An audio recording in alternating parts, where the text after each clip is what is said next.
history is so important because it's the same ones ruling over us since 2000 years. Therefore, history repeats itself all the time, because the same techniques are being used by our masters to keep us down. Therefore, similar patterns appearing all the time. So it's very important to compare the patterns and similarities throughout history with the actual situation of today. Let's look at the Justinian plague of the year 541, which came out of Egypt, of course, because our masters are alchemists and Satanists who have no problem with their demonology to create a deadly bug against their slaves. The Justinian plague of 541 probably killed 100 million Europeans, or 60% of Europe. And it's a fact. It came by boat from Egypt, a deadly cargo imported by someone. Here you can read it. The contagion arrived in Roman Egypt in 541, spread around the Mediterranean Sea until 544, and persisted in northern Europe and the Arabian Peninsula. And here, according to contemporary sources, the outbreak in Constantinople was thought to have been carried to the city by infected rats on grain ships arriving from Egypt. Pharaoh. And in 541, the year the Justinian plague arrived, Pharaoh's nobility had already left Rome for France because of the Germanic invasions by the Vandals 85 years before, in 455. Thus French, and no more Latin, becoming the language of our masters. And therefore we are still being ruled by Rome, with their senates and governments, and crushed by their legions in a contemporary uniform. As Hitler said, one people, one empire, one leader, and one Gestapo. Ein Volk, ein Reich, ein Führer, und ein police for the whole world. So, what pattern can we see happening concerning the ancient Rome? First, they waged endless wars, genociding the Europeans and expanding all over Europe. Then Rome got invaded by the Gauls, or Celts, in 390, and in 410 by the Visigoths, and 455 by the Vandals.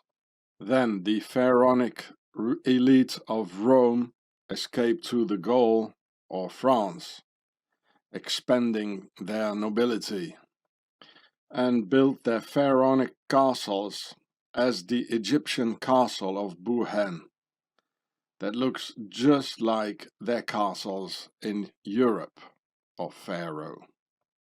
Then, 85 years later, the Egyptian Justinian plague cleaned it all up, and that was the end of Rome. So the pattern seems to be 1. Wars, 2. To get invaded, 3. The masters leave, and 4. A pandemic bug war. Now let's compare this pattern with the present-day situation. For the new Rome of today, it was the same thing. 2 world wars and all the other wars after and before. Then a massive invasion by Muslims, Africans and whatnot. Then our masters seem to have abandoned Europe, America, Australia, etc. Abandoned our economy, abandoned our culture, abandoned our lives. A total government and military exfiltration of the elite of Pharaoh. And now the final bug war cleansing for the reset after. And funny enough, the same cyclus can be seen in ancient Rome. 1 wars, 2 invasion, C abandoned ship, and 4 bug war. Coincidence? No. Natural law? No. Man-made, or rather Pharaoh-made? Yeah, sure. The last time our masters abandoned ship, they left Rome and went to France. But where did they go now? About which there are many rumors, like Astana, Antarctica, Neon, and even leave the planet entirely. This is why they abandoned Afghanistan in rapid evac, as it's just part of a total abandonment, in order to start all over again somewhere else, in place or in time. Pharaoh's abandonment of Afghanistan, followed by a simple walk-in by the Taliban, is being portrayed by the Western media as an Afghan victory by those brutal Taliban who rape the women and kill everybody on their way. Well, apparently this mean lie machine of Western media can only lie, with every single word coming out of Pharaoh's lie machine is a lie.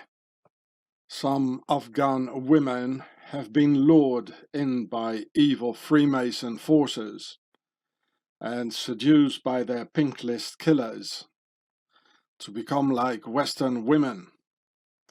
Whereas a man in the West, you get ordered around by aggressive women pink list killers in any government office you go. Just look at the pink list killer logo with the inverse satanic cross, which will knock you out with a fist if you're just a man. With a circle for the compass and a square in the inversed cross, saying for the initiated, square and compass. Sold to us with an innocent smile on top. Oh please, come and help us and risk your neck for the princess. Who will turn into a male-hating monster when freed. Oh, very good, Sahib, Sean Hross. You very good man, Sahib. With Taliban not as stupid as we look. Yeah, mate, I'm tired of the West, with endless lies. Everything is a gross lie in the West. Only lies, lies, lies, lies. Here, mate, look, I've got the same hat and beard as you guys. So, can I come now? I'm so sick and tired of the West, really. Yeah, look, if I put the words the Islamic Emirate of Afghanistan into Google Translate to get the Pashto writing of it and put it in YouTube like I did here and then punch search, then you get the real images of local Afghan YouTubers that show the Taliban being welcomed as heroes who liberated their country from US oppression and US occupation, showing happy people smiling and being relaxed, saying there's no bloodshed, showing very calm and civilized Taliban giving interviews to local YouTubers. Here you can see it. You see it's everywhere their language. But a lot has been censored already, you know, they're censoring it. You see, you know, this is peaceful stuff here, you know? Look at that. Peaceful. And the other one too here on top here. Yeah, look, they're all cheering, you know? There's nobody running, no bloodshed. You know, and think about the crisis actors, you know? But again, a lot has already been censored, you know, by the enemy within. Well, they're mostly left now. Well, actually, I looked a couple of days back, and there was already a lot more. They already took away a lot of things. Now there's only like 2 years ago, 4 months ago. It has already been censored, everything, eh? Or almost everything.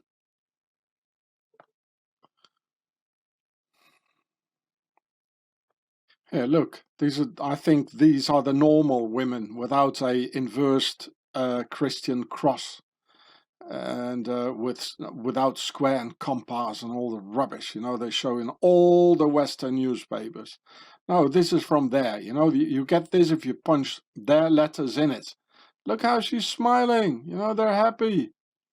They're happy, they're being freed. And this is on Tolo News. And you see the Taliban dudes here standing behind here. And this is from August the 19th. Or like this one here. From Afghanistan News. Kabul first day under Taliban rule. August the 17th, 2021. 500,000 views. And look, they're smiling. They're all relaxed. They're just standing there, you know. And this is what you get if you punch in there. Letters, you know. Have them speak for themselves, you know. Don't trust the Western media. Or like here from August the 20th, 2021, you see, in their lingo from a channel called Kabul Lovers. You know, you know, the reporter says, hey, you come here, Taliban, you know, I want to interview you. You know, this is nothing, or, you know, like here, people are happy, look at them, you know, look at the little picture here. They're with flags and, hey, we're happy, freedom, US go home, you know? Look at that.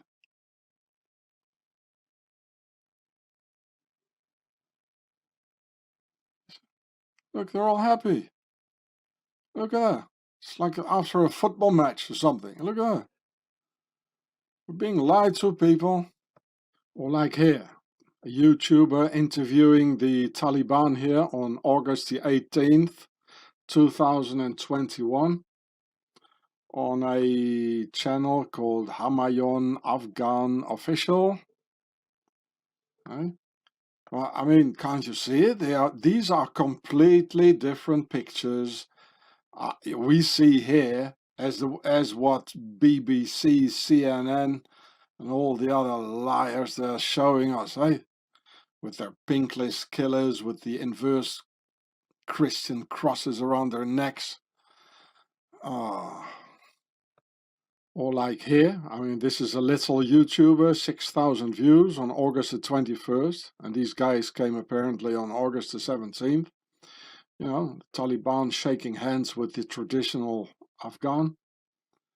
And, you know, if you look at the little picture here, they're all standing here together, shake hands, you know, and traditional guys here with the Taliban. Yeah, they're clapping hands here. I mean, this is not the same what the Western media are showing us, eh? Hewitt Press. I mean, give them a hand, people, and leave some nice comments to these people. I'll see if I can put the links in the under the video. If I don't forget, I usually forget all these things. Or this one here, I put the name in the Pashto like writings, and it came out in English on August the 20th. First Friday celebration of Kandahar, Afghanistan after takeover. It's a celebration, eh? They're happy. Yeah, you see that, yeah. Look, here they're all sitting there, and I don't know, it's like on a marketplace here, or they're praying. Friday praying and market, everything at the same time. No killings, no bloodshed, nobody's getting stoned or, you know, or like terrorized or...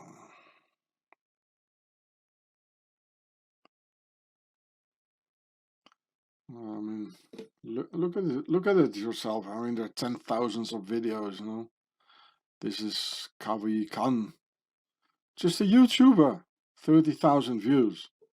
Just a YouTuber making his own video, you know.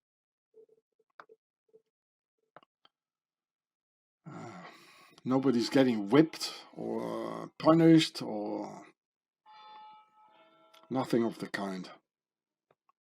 Oh, I'm so sick of Western lies, where everything has become a lie in our part of the world. Like the lies of President Biden saying that the US abandoned Afghanistan out of human compassion. So no more American lives will get lost over there. Oh, since when the lives of US soldiers are taken into value by the president and his Freemason government? Dispensable soldiers, dispensable slaves, dispensable armies, dispensable people. Well, bye-bye Biden. Get out of here.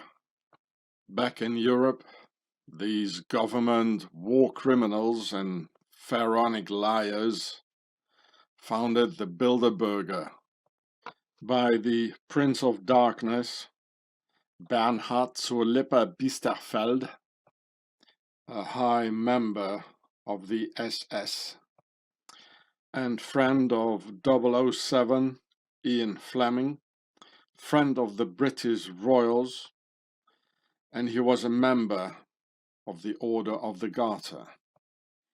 More than 10 years ago, I went protesting against the Bilderbergers at the Bilderberg conference of St. Moritz in Swaziland in 2011. I gave many interviews there, but this one here was the only one left I could find. All the other interviews all got genocided. So it is here. There's the title, Bilderberg Meeting 2011, Collettivo Themis. Oh, what a nice name, eh? Themis. Themis is the Greek Ma'at, where the 42 principalities of Ma'at came from, now called the 10 Commandments of the Bible. So that's probably the reason they're still there, Collettivo Themis. You know, probably, well, 100% sure, you know, Freemasons or children of Freemasons, descendants of Pharaoh. Funny, eh? Like here you see a crown, because it's all royal stuff. And here it says Bilderberg. And this word here, I suppose that means castle. So 10 years back, I went filming the hotel castle Bilderberg of the Bilderberger in a sort of castle next to Napoleon's pyramid in the Netherlands, to be seen in this film here. Here you can see the title, The Pyramid Show. And the part bag, here, bag, as in Bilderberg or Bilderberg in English, means a mountain in German, and I guess in Dutch too, as it is in Afrikaans as well. In a country that is as flat as a pancake, and the highest top no higher than probably 50 meters or so. So, anyone looking for flat Earth? I think I just found it for you. Now, who would give a name referring to a mountain in a country where there are no such things as mountains? But there are mountains in Germany, Berge or Berg. Here from the Google translation from German into English, Berg, mountain, as in Bilderberg, Bilderberger, Bilderberg. Just as the first part of the name Bilder. Bilder is not Dutch, which I checked in the internet. Bilder is a German word meaning pictures in plural. It says, the Google translation German, Bilder, as in Bilderberg, it means pictures in English. Bilderberg, Bilderbergers. So, altogether, Bilderberg, it says mountains of pictures for Bilderberger. So here in the Google Translate from German, Bilderberg, we have to put a hyphen in between. And into English, it says pictures, mountain. Yeah, pictures for Bilder and mountain for Berg or Berg. Mountains of pictures. And mountains of pictures refers to the only place in history where we have seen that. And it was also in Germany, where there were mountains of shoes, shoe bag, the Schuberg, the Schuberger, mountains of glasses, Brilleberg, in German, Brilleberger, mountains of human hair, der Haarberg, Haarberg, Haarberg, Haarberger, and mountains of pictures as some relic of all the extinguished lives. Bilderberg, Bilderberger, Bilderberg, Bilderbergers, mountains of pictures. The Nazis called this place in Auschwitz, with all the stripped leftovers of their eliminated previous owners, Canada, or Canada in German. Here you can see it, Canada. Which is an old German joke sounding like keiner da, meaning nobody there in German, from a book from the 19th century about a German settler arriving in Canada.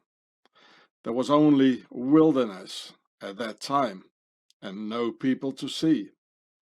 Canada for Canada, nobody there. Just like in 1945, after the work had been done. These are typical aristocratic jokes like Bilderberg, Canada, and even the name Auschwitz carries a joke, as Witz in German at the end of the name It means a joke in German. And believe me, I heard all these things when I infiltrated the Swiss octagon of the Nazi Templars. How else could I know all this, huh? Therefore, the SS Prince Bernhard chose the name Bilderberger as a reference to total control over humanity, that Pharaoh could exert over their victims in Auschwitz, trapped inside like stuck into a mousetrap.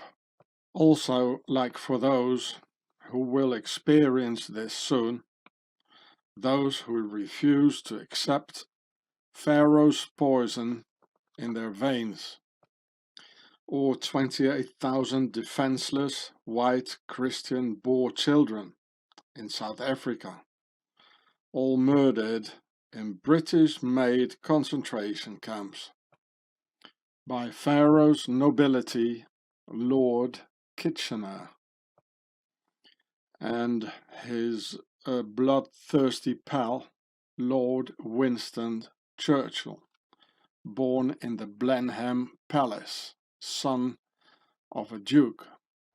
So the royals and their victorious queen could steal the Boers' gold and diamonds, which the Boers had found. Here you can see the victorious queen, Victoria, who waged a lot of dirty wars.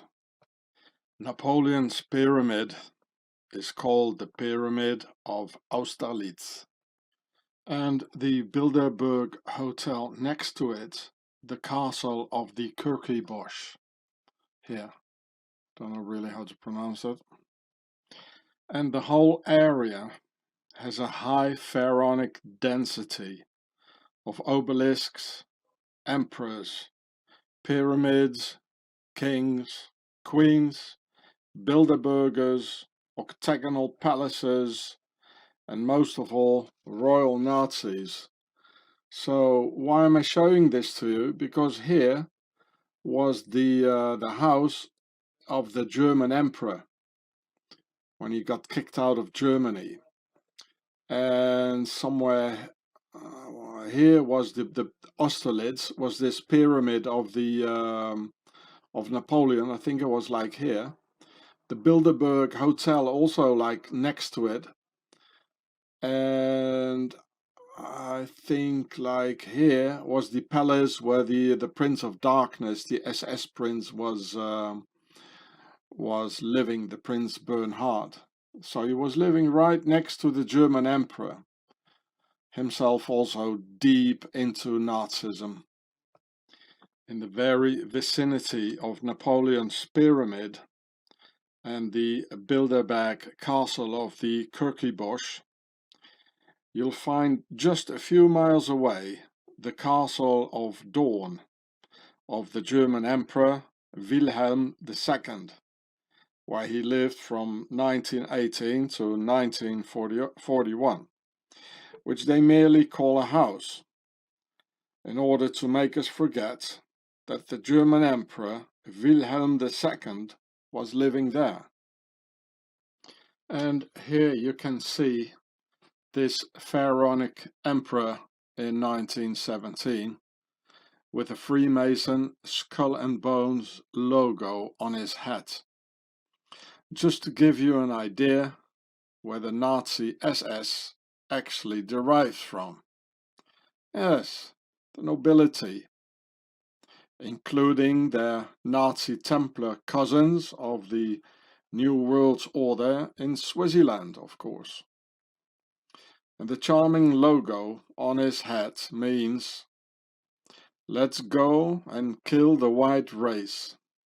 Let's destroy Europe.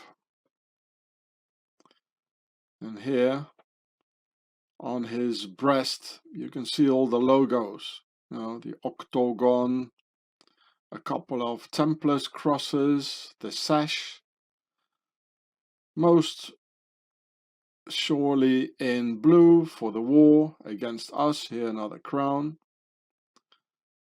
Yeah, the Templars cross and octagon, you know.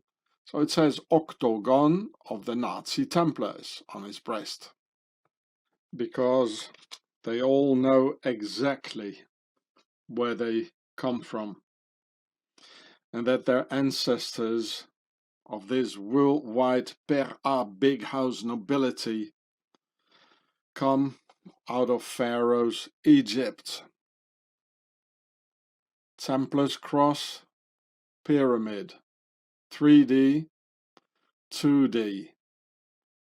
So the Templars cross on his breast in 2D, it represents the 3D pyramid. And as he can't put a 3D pyramid on his chest, he had to fold it out and put it in 2D on his chest. And they all do. And the mother of the German emperor was a daughter of English Queen Victoria, the Killer Queen, murdering 28,000 defenseless women and children in South Africa. Q, the Queen of the Heavens, Isis. Same thing, same origin. Ain't it so, Mr. Trump? And right next to where the German emperor and grandson of the Killer Queen Victoria lived is the royal palace of the SS Prince Bernhard, where he lived for 30 years, with a huge obelisk right next to it, called the Needle of Waterloo, where many of us died for them in Waterloo. And from 1936 on, and even before, the SS Prince Bernhard met regularly with the Skull and Bones Emperor Wilhelm II, both in the Netherlands and very close neighbors. And in that very same area, with that high density of pharaohs, there's also the castle of Drakenstein, which means dragonstone, and is octagonal, as in octagon, the top of the Nazi Templars. It belongs to the Queen Beatrice.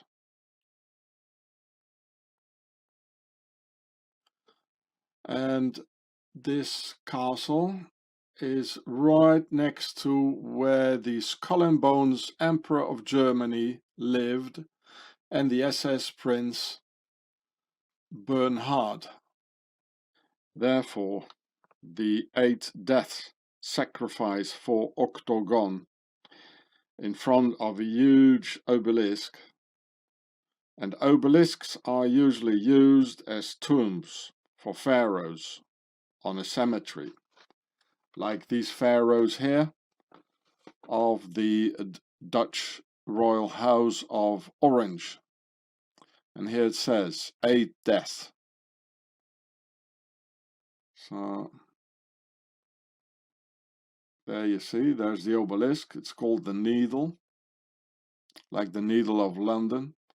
And apparently there were some people in the hospital and died later. I can tell you, you know, they needed the number 8, you know, for the ritual. So these people would have survived their injuries if it wouldn't have been needed the number 8 for the ritual. So in this dense pharaonic fantasy world area, full of SS princes, kings, skull and bones emperors, castles, obelisks, bilderbergers, pyramids, dragonstone castles, unicorn order of the Garter, rituals, evil deeds, and Nazi Templar SS. It's like being in some fantasy film like Harry Potter and whatnot, through which our masters try to make believe our children in unicorns, dragons, and magic castles. which have an entirely different meaning for our masters, making me think of what Arizona Wilder said about these royal dragons and their appetite for children. Here is your dragon with the royal lion. To make the world of evil seem harmless to our children, taking it with them into adulthood. And all these evil rituals must have driven the husband of the queen completely nuts. Plus some more suspicious death cases running in this richest family of the entire world. Klaus Georg von Ansberg, another SS prince in the entirely German House of Orange, and the father of the actual King, Order of the Garter, William of Orange, whose father and grandfather were Germans, plus the rest of his German ancestry. Now here it says, in 1944, Klaus was conscripted into the German Wehrmacht. Well, wait a minute, this is not possible. He was not in the Wehrmacht, he was in the SS. Because Adolf Hitler, he had the Prinzenerlass in 1940 that no German prince could go into the Wehrmacht. So he was in the SS. Just another lie, you know, to cover it all up, eh? And he was in the Deutsches Jungvolk, in several Nazi youth organizations, and the Hitler Youth, just like the other Prince of Darkness, the grandfather of the actual King, Order of the Garter, King William. It's a whole house of SS and Nazis, and rituals, and the whole shebang of Pharaoh. Therefore, the prince can be seen here in the death skull uniform of the SS, most likely participating in all sorts of genocides and butcheries, because it is impossible he was in the Wehrmacht, because of Hitler's Prinzenerlass from 1940. Everything they tell us in their media is a lie, people. In fact, all nobles went into the SS, where they could kill without danger for their own lives, as the SS was a wave of murderers after the wave of battling German soldiers of the Wehrmacht, cleaning up the way so there was no more danger for the SS. Therefore, the SS are the very same as the Knights Templars, a bunch of cowards murdering wealthy noblemen full of occultism, while the Europeans did the real fighting for them. The Nazi Templars of Octagon and their Swiss base in the Alps. I've already told you about the other royal SS Prince Josias zu Waldeck und Piemont, whom you can see here, who next to his crimes in the Buchenwald concentration camp also personally helped executing the real German nationalists of the German workers in the Night of the Long Knives in the summer of 1934, replacing all the normal officers of the SA Sturmabteilung with aristocrats of the SS, like the SS Prince Bernhard. Here you can see he's a real prince with a Templar's cross all over, white gloves like in a Freemason lodge. Seems to be a skull of death here. And this one here, it says square and compass, as I told you, which all comes out of Pharaoh. Pharaoh's nobility. So there are 4 squares in it, and the whole thing is in a circle for the compass. So if I scroll down a little bit, and you can find it in many other places here, what I'm going to read for you. The whole story is interesting. So it says, Waldeck was severe, hard-driving and ambitious. To cite an example, he oversaw an SS execution commando. So the SS executed the SA. That's what I'm telling you. The real Germans were replaced by the aristocracy. This is how Pharaoh got rid of the real Germans, of the German people, normal Germanic people. These pharaohs got rid of them.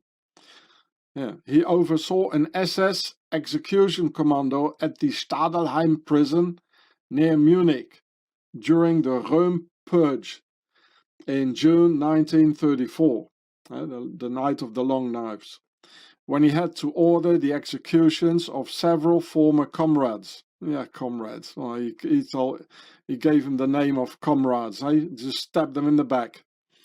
It gave him no pleasure, but it was necessary to the future of the Nationalsozialistische Deutsche Arbeiterpartei, which he would defend with his own life, if necessary. Wenn alle untreue werden, so bleiben wir doch treue. Yeah? That means untreue, it means not faithful, and we stay faithful. That means the real Germanic, normal Germans, they were not faithful, but within the aristocracy, the SS, they stayed faithful, but to a completely other thing. They wrecked Germany and they murdered German people. So a prince here, and the rest of them, they were all aristocrats in the SS in the beginning, and at least the higher officers, they still stayed like SS aristocratic officers. They murdered the SA, the Sturmabteilung with Rome, the Rome Purge. That's what I've been telling you, people. There's a war within a war. Eh? Read some more if you want. Well, if I think about it, I'll put it in the description. Here, there you can read it again. This is the Waldeck und Piemont, Prince Josias. There he is. He killed the Germans. The real German people were murdered by the real enemy within. Yeah. Here, I read it for you. In June 1934, Hitler directed Joseph Sepp Dietrich, the then head of the personal SS bodyguard unit, to lead murder squads of SS officers, read aristocracy, and men to round up and shoot the leaders of the SA, read normal German people, Workers' Party, in what became known as the Night of the Long Knives. Dietrich had instructed von Waldeck to go to the Stadelheim prison, where Hitler had previously been imprisoned and where he had written Mein Kampf, and to make arrangements there for the reception and execution of the SA leader Ernst Röhm and other leaders. This is where the aristocracy rounded up the real Germans, the real German nationalists, and then went on, the SS, they went on to pretend to be real Germans fighting for Germany while killing real Germans who wanted actually the best for Germany. Whereas the SS and the whole Nazi bunch, they didn't want the best for Germany. Can't you see it? I can't understand, really, how the worldwide neo-Nazis and nationalists can be so dumb and don't see their real enemy. But instead of that, even believe the enemy's propaganda lies, giving the usual scapegoat. Well, people, no jaywalkers to see, far and wide, at the origins of 2 world wars and all the other wars after and before. Sorry, dear neo-Nazis, I just can't find any.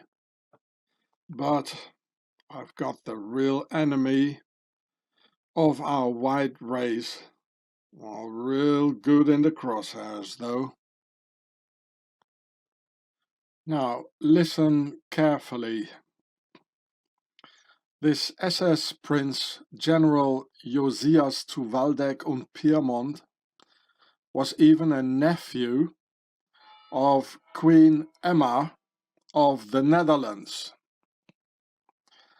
As Princess Emma zu Waldeck und Pyrmont married King Wilhelm III of the Netherlands, and she became the Queen of the Netherlands in 1890, just before World War I, being one of the reasons the Germans did not invade the Netherlands in World War I, as the German Emperor already had a German aristocrat on the throne of the Netherlands, where today's Dutch royals are 100% German aristocracy. Not very Dutch Queen Emma zu Waldeck und Pyrmont, and aunt of the Prince SS General von Waldeck, was of course the reason that the warmonger and butcher of millions of Europeans, the German Emperor Wilhelm II, could be saved from the Germans and live a happy life in the Netherlands, also called Flat Earth. Here to be seen with a Freemason right hand, the hidden hand of Freemasonry, under his jacket, thus enabling the preparations of Nazism and World War II in the hope to reinstall the monarchy in Germany. Therefore, a German Queen, Emma of Flat Earth, taking a lot of care of her duties for the constitutional monarchy, the union of the old world order and the new world order, concealing her true monarchic nature. Now here it says, she met personally with every government minister at least once every 2 weeks to keep herself informed of all political issues, and strictly adhered to the rules of the constitutional monarchy. She used the trust she gained by respecting the constitutional forms, by using her influence within political issues she did care about, oh very smart, which resulted in compromises in which she often managed to get her will. Oh, you see. One statesman commented that Emma was efficient because she combined a strong will with soft forms, something they had not been used to. And this is one of the mottos in Freemasonry, what President Roosevelt once said. He said, "Speak softly and act hard. Speak softly and carry a big stick." Theodore Roosevelt. And Queen Emma understood the Freemason trick of hidden hands and verbal concealment very well, and thus 2 world wars were prepared under cover of darkness, and nobody saw it coming. The SS General Josias zu Waldeck und Pyrmont only served 3 years in prison after the war for murdering the real German nationalists in 1934 and jaywalkers in Buchenwald. Only 3 years. So please do not show your children any videos of fairy tales with charming princes riding unicorns, returning to their dragonstone castles, and don't make your daughter hunger to become a princess, making it easier for Prince Andrew to seduce her on Jeffrey's Templars Island.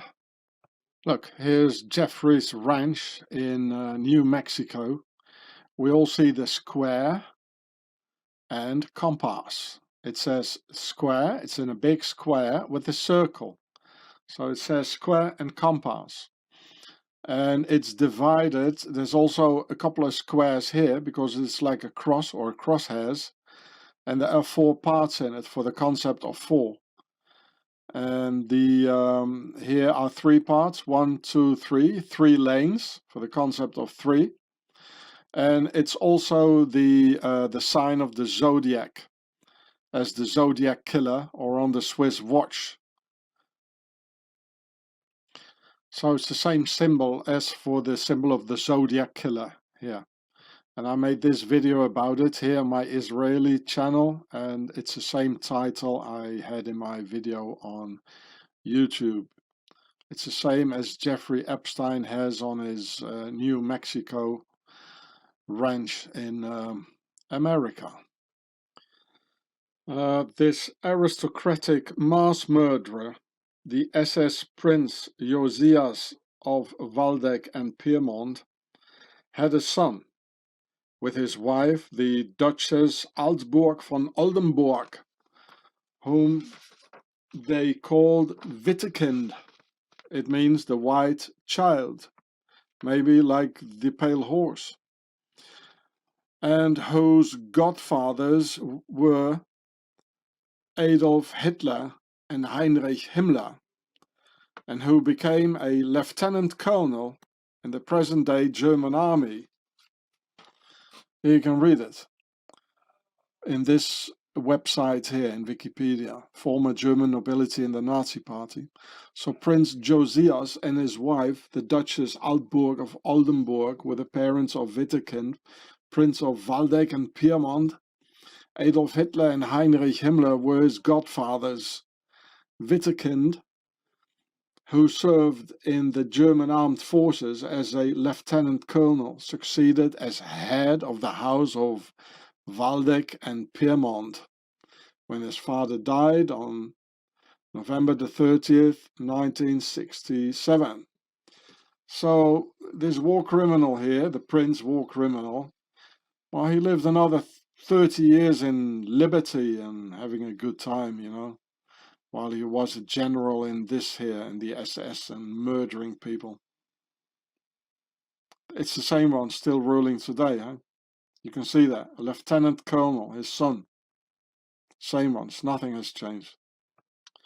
So here is the coat of arms of the Royal House of Waldeck und Pyrmont, showing the octagon twice, 7 feathers on top for the concept of 3 plus 4, making 7, the holy number of the pyramid, a square in the helmet for the concept of 4, and 3 dots next to it indicating square and compass altogether. And around the cross with 4 squares there are 8 dots for octagon all around it. So here is the octagon star, and here once more 7 feathers. It's a concept of 3 and 4 together making 7, the number of the pyramid. 3 dots here for the concept of 3, and this is a square for the concept of 4, and it has a cross in it for the concept of four. So it says here square and compass, which it says on the helmet. So here's the royal house of Waldeck. And here's their coat of arms. It shows a bit differently than the other one. Here it has 3 octagons. And I'll show you the one Here is the Dutch-German queen, Emma zu Waldeck, owned Piedmont. The queen of the Netherlands. It's all in German here. I don't think there was an English version.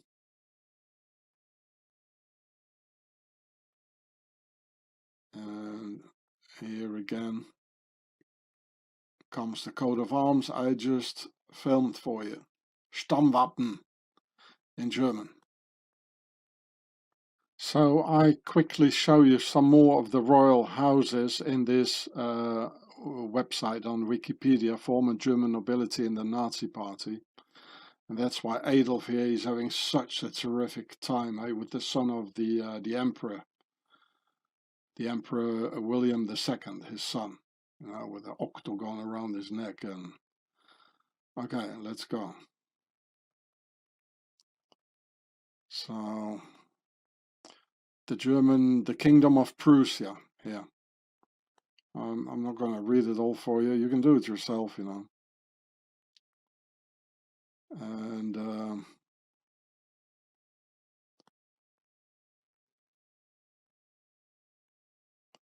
okay, here they are. This is all these princes here. 3 princes. This is the son of the Prince August Wilhelm of Prussia here. And here another prince. So he was in the Sturmabteilung and in the Nazis here too. Stormtroopers, Nazis. The Prince Karl of Prussia. Here Prince Alexander of Prussia. They were also, you have to look here then, They're all in the Nazis. Now the Kingdom of Bavaria, next to Switzerland, Yeah, the King Frederick August. Here the Kingdom of Württemberg, also next to Switzerland. Baldur von Schirach, of course, he was the head of the Hitler Youth. He never spent a day in prison. They all joined the NSDAP, this one here, the German Workers' Party.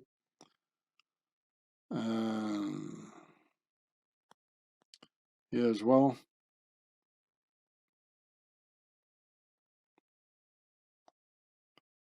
So I can't possibly read that all for you. Look here, you must look here now. It's all these princes, they all were in the Nazi party here. You're gonna read it there. And these are their numbers.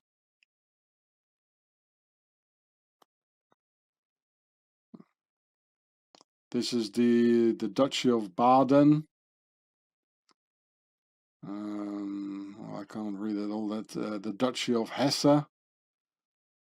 And the Grand Duke of Hesse. Look, the Philip of Hesse, second from right. He's always pulling his arm up, Heil, heil. Having a nice time, killing people and killing the Germans. They were all in the NSDAP here. So this line here, this column is NS, and this is the military ranks here. Sturmabteilung, SS, of course, the old princes with their coats of arms are here. This is when they joined in 1930.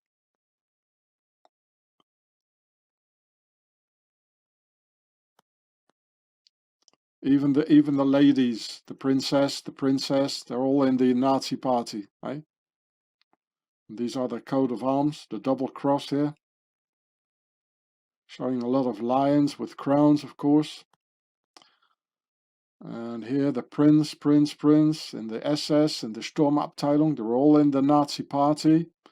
Coat of arms, these are the dates when they joined.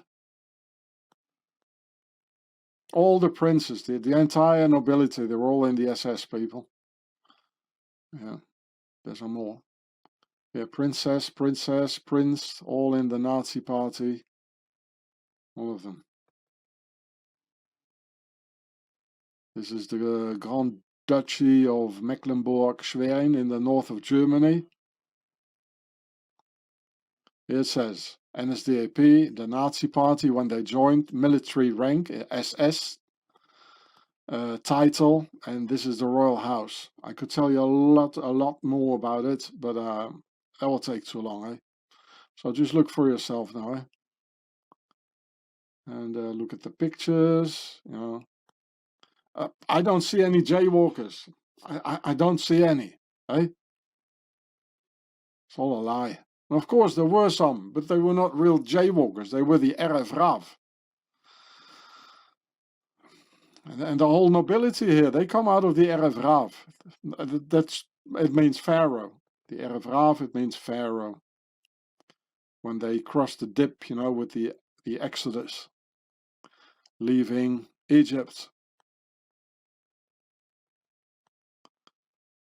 Duke Charles Edward, well, that sounds sort of English. Well, it's one family, you know. He's another grandson of Queen Victoria, the Killer Queen. It's all one family. It's the Per-A, where the word Pharaoh comes from. Oh, here's another, all English here. We're all in the Nazi party, probably.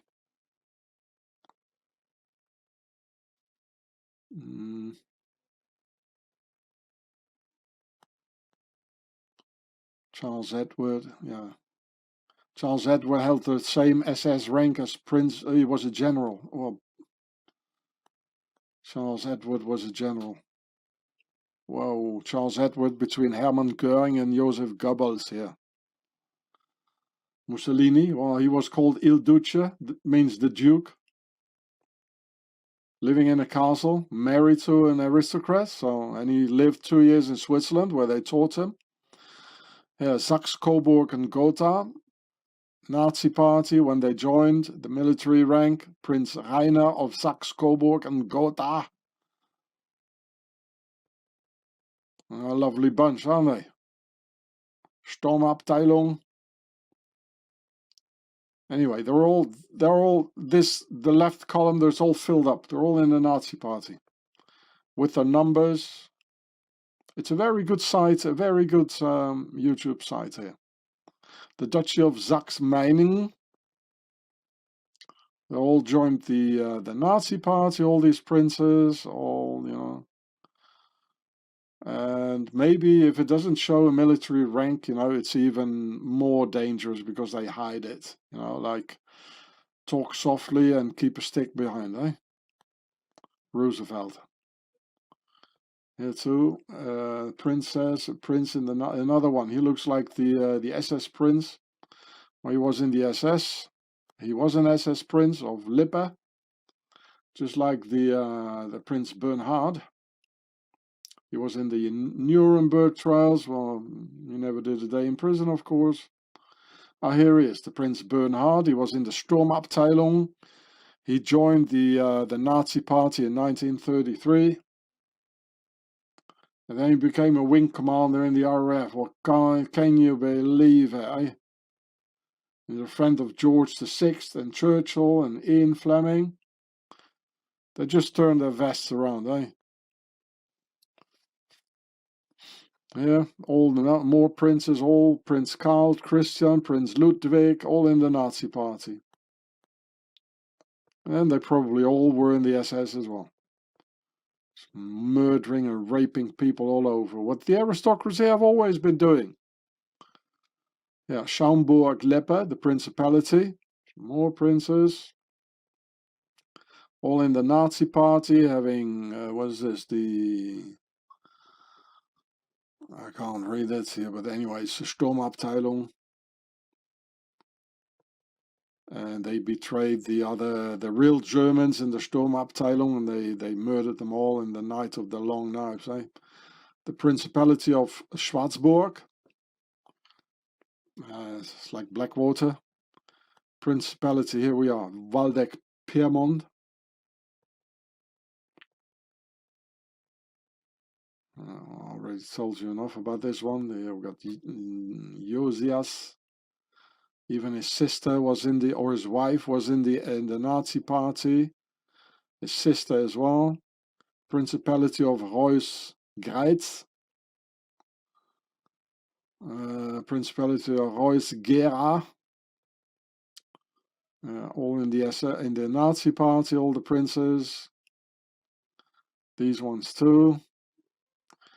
Oh, okay, that was it. Hey, people. And even the Dutch king, William II, from 1792 to 1849, was a son of German Emperor of Prussia, Wilhelm I.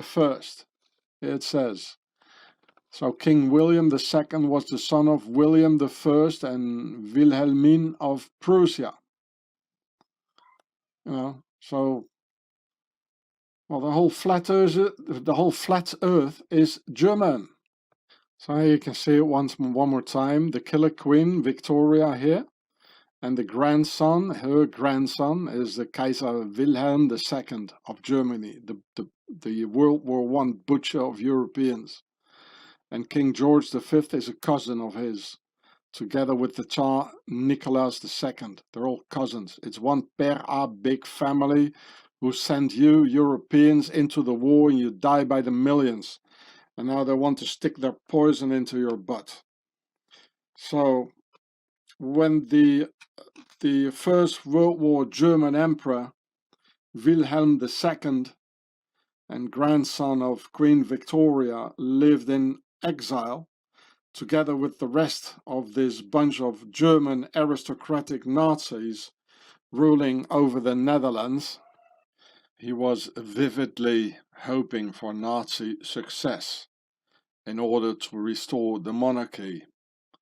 So here in Wikipedia, the abdication of Wilhelm II.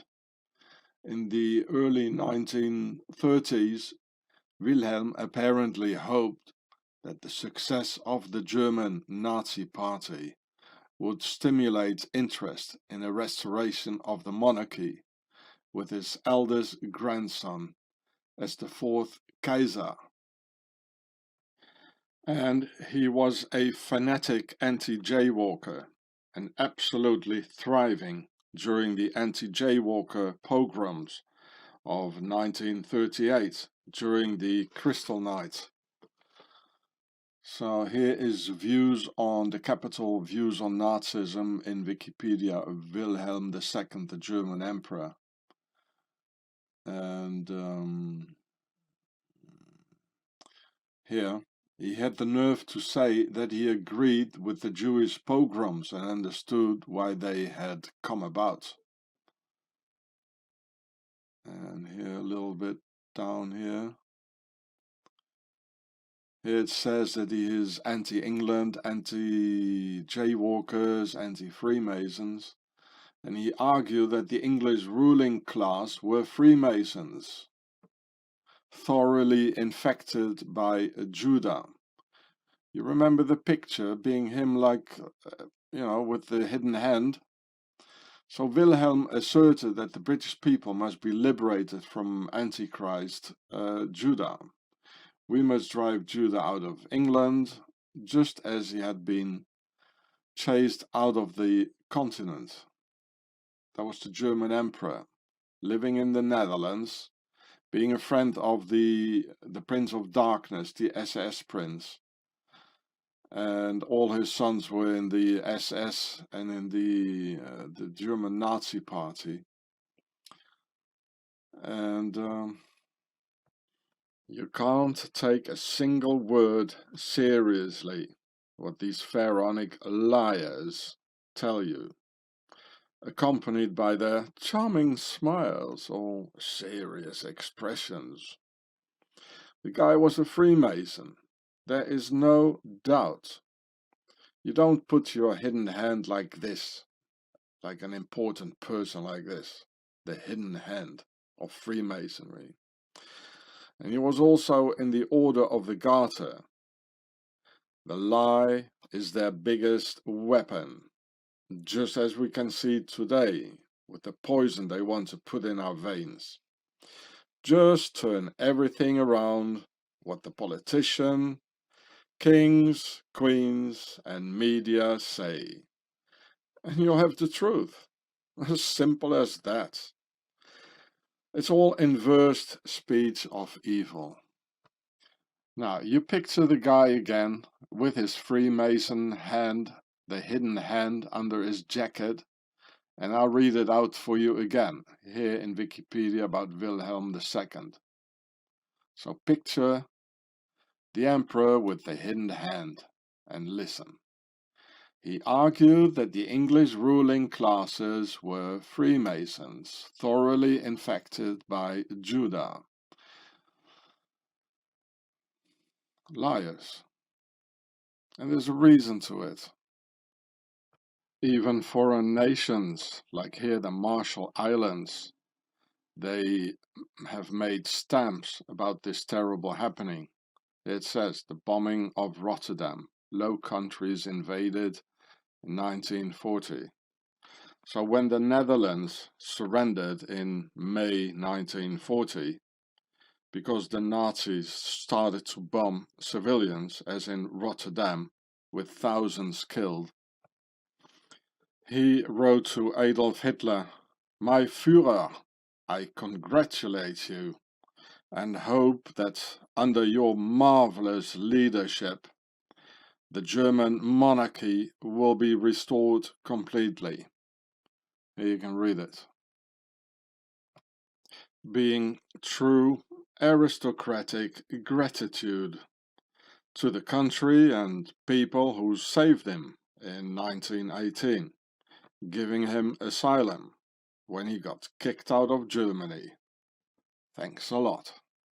The SS Prince General Josias zu Waldeck von Pyrmont was even a good friend of the Dutch Queen Wilhelmina, of the very same Waldeck family, and with her son-in-law, SS Prince Bernhard, all around. So here you can read from this website here.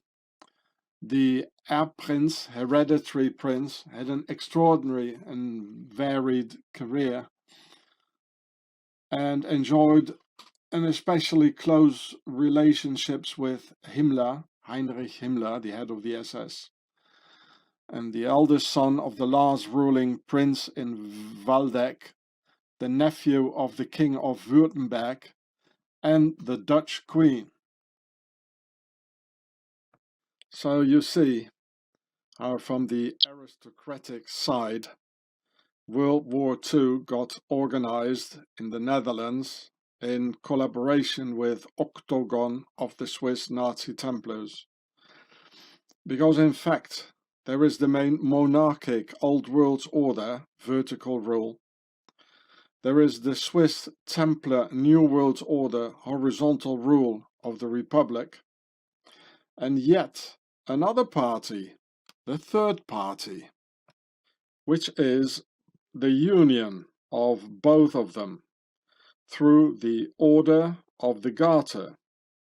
And Emperor William II, the Freemason, he belonged to the Order of the Garter through his grandma, Queen Victoria, the Killer Queen.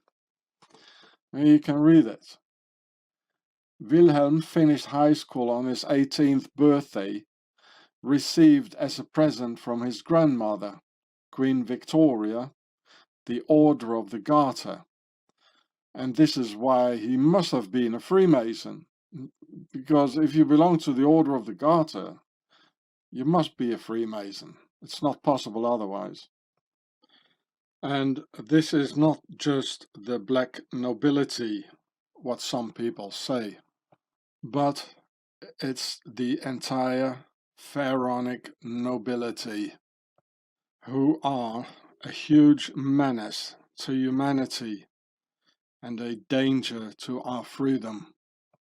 They are the Per A, worldwide big house of Pharaoh's aristocracy, ruling over their slave race, and who cluster together in certain areas of the world, as shown here in Germany and in the Netherlands, or the Rambouillet area southwest of Paris, where I also filmed for you. The SS Prince Bernhard zur Lippe-Biesterfeld and husband of the Dutch Queen had worked for IG Farben, the company that produced Zyklon B gas to kill the jaywalkers and their children. He was a member of the SS and the SA Sturmabteilung, which he left in 1934, probably betraying the Sturmabteilung and helping to execute all original German workers, nationalists, who were rising up against the nobility and the elite.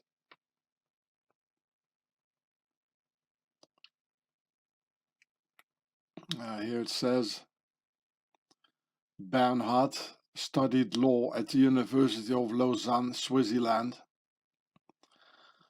and he was in the SS. You can see that here.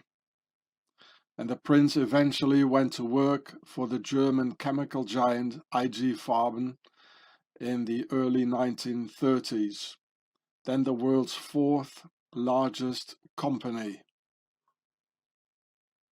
making it so logical that this elite and the nobility eliminated the German nationalist workers of the SA in the Night of the Long Knives. The SA Sturmabteilung just wanted freedom for the German people and enough to eat for their children. This SS prince had his own personal flight squadron called 322, which is the concept of 3 plus 4, as in the Yale Skull and Bones number. Here you can read it, the Dutch 322 fighter squadron in the RAF, can you imagine? It says one of the main initiators of this squadron was Prince Bernhard, the German son-in-law of Queen Wilhelmina, who lived in exile in London. Well, how can an SS prince fly for the RAF? You know, it's all the same bunch, people. You see the same number as the flight squadron of the SS Prince flying in the RAF. The Skull and Bones number, which adds up to 7, which is the concept of 3 and 4. Square and compass. Yeah, there you go, the Skull and Bones 322 Royal Squadron. Yeah, with a Templar's cross on it. It's a royal squadron, you see? That's why it's 322, because this is where Freemasonry comes from. It's royal and it's the elite. And here it says something in Dutch, but I don't know what that means. And as he founded the Bilderberger group in 1954, it must therefore be clear that the Bilderberger are a group of royal Nazis of the old world's order and using the tools and facilities of the new world order. Yeah, there he is, the Prince Bernhard of the Netherlands. Charming fellow, isn't he? Not only the royal German houses of zu Waldeck und Piemont and zur Lippe-Biesterfeld and their genuine princes were in the SS and giving us 2 world wars, but there's a whole list of German royal Nazi houses, English royal Nazi houses, Dutch royal Nazi houses, etc., who were so and who are also the biggest enemy of the German people and of all of us until this very day, with all these aristocrats in the world, and collaborating with the Octagon of the Swiss Nazi Templars, their base Switzerland. Nowadays, in Germany and in the entire world, they all hide it mostly. The aristocracy hides their aristocratic nobility origins, just like they've always been hiding their pharaonic origins.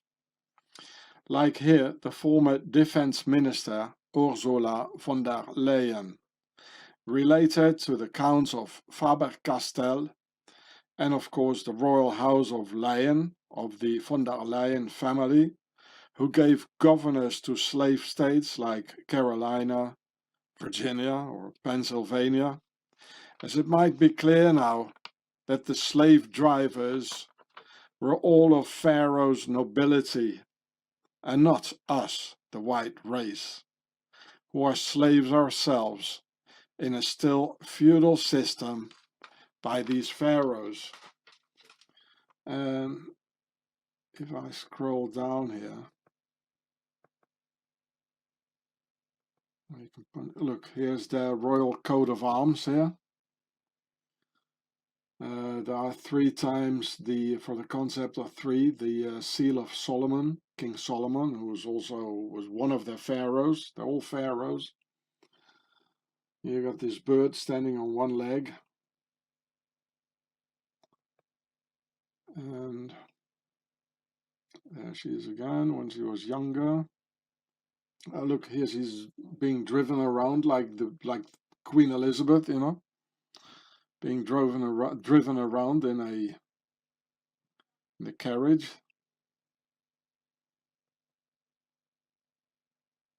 Because they know where they come from. They know it.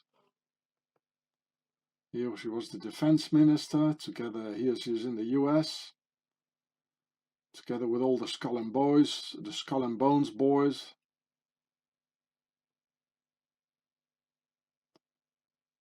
Here in India, same thing. You can see she's an aristocrat.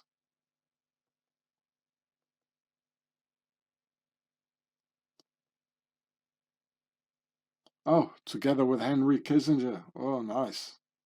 The war criminal. Murdered so many people in Vietnam.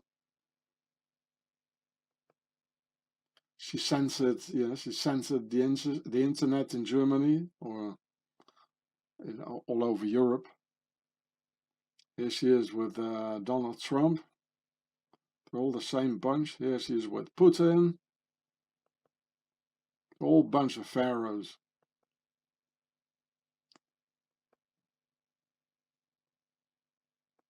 So here it says, House of Leyen. The House von der Leyen is an ancient German noble family of princely and historically sovereign rank. As a former ruling and mediatized family, it belongs to the high nobility, the Hochadel. And they also have a nice castle. Here, look, this is another coat of arms with 2 dogs this time. And here's 7, I don't know what, 7. The concept of 3 and 4. It has a crown with a Templar symbol. Here's their castle, Schloss Gondorf. Belongs to the family. Well, there you go. They never stop ruling, these pharaohs. It's going on since 2000 years in Europe. So here it is in German. Leyen Adelsgeschlecht, das Haus von der Leyen. Hochadels. Here's their coat of arms. The number 7. Some sort of a ferocious dog.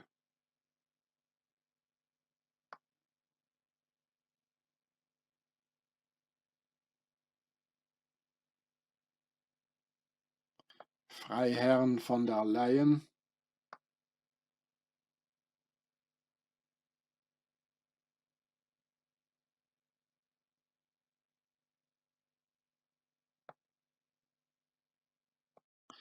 So here's another picture of their castle, or one of their castles, Schloss von der Leyen, the Lion Castle. It almost sounds like lion, eh? Lion, lion. So, of course, it comes from lion. Léon, Lyon in French. The Lyon, le Château de Lyon. So here you can read in the article about where she comes from. I'm not going to read it all for you. She comes from a family that had played a great role in the early colonization of the United States, giving governors to states like Carolina, Virginia, and that featured figures like James Ladson, a slave driver.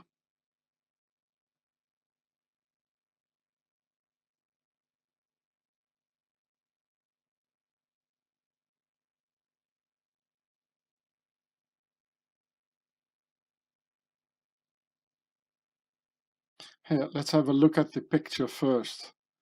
You know, the whole thing is in a circle for the compass, and here is, you know, there are 4 squares in it. And even this whole thing, it says square and compass, you know. And there are 8 parts in it for octagon, and here are 4 lanes every time. So for the concept of 4, and the circle is for the concept of 3. And white, of course, for the New World Order, the horizontal rule, and blue because they're waging a war against us. Yeah.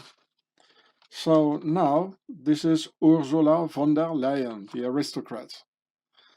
So now she is the president of the European Commission, wanting to put Pharaoh's poison into your blood, and orders you imprisoned at home with a filter on your face. And she is a descendant of the American slave owner James Ladson. Sorry, my dear Nubians.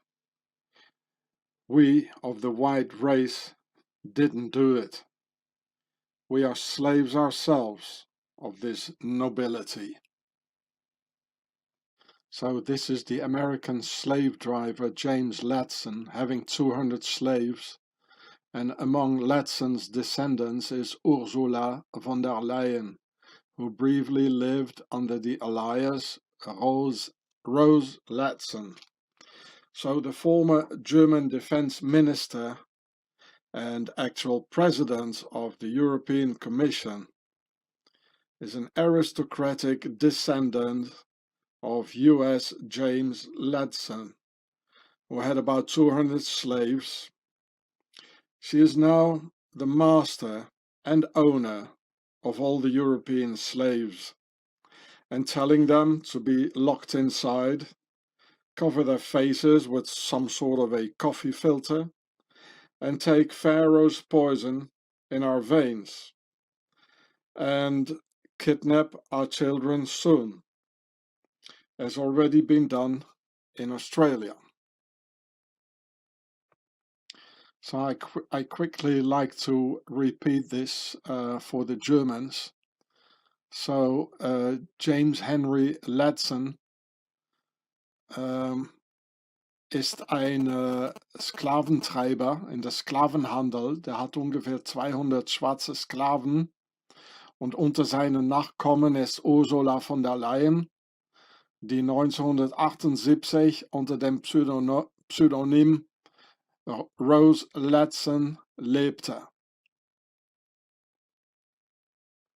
And here's some German slaves with their babies protesting against the internet censorship by the aristocrat Ursula von der Leyen, saying Zensursula, as censur means censorship in German, fitting into the noble lady's name Ursula. Altogether, Zensursula.